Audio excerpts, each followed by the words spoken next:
SFI ആഹ്വാനം ചെയ്ത വിദ്യാഭ്യാസ ബന്ദ് മലയോര മേഖലയിൽ പൂർണ്ണം. ഉച്ചയോടെ മുഴുവൻ വിദ്യാഭ്യാസ സ്ഥാപനങ്ങളിലും SFI പ്രവർത്തകർ പഠിപ്പ് മുടക്കി.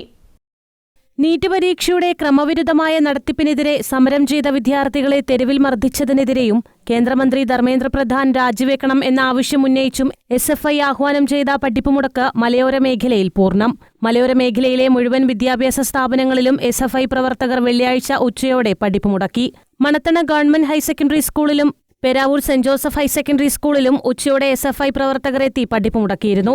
1 മുതൽ 7ാം ക്ലാസ് വരെയുള്ള വിദ്യാർത്ഥികൾക്ക് പഠിപ്പ് മുടക്ക് ബാധിച്ചില്ല.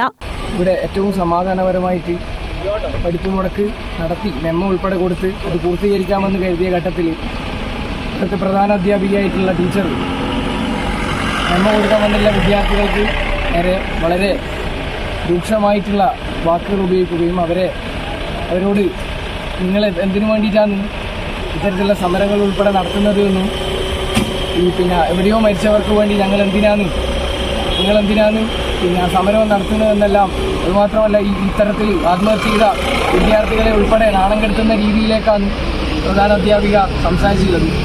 ജില്ലാ കമ്മിറ്റി അംഗങ്ങളായ Egal AK, Navya Suresh, area joint secretary Darshana, Sania, Adarsh KP, Vinayak, Abinraj, Joyali Paulson എന്നിവർ പഠിപ്പ് മുടക്കിന് നേതൃത്വം നൽകി. News bureau, Peravoor.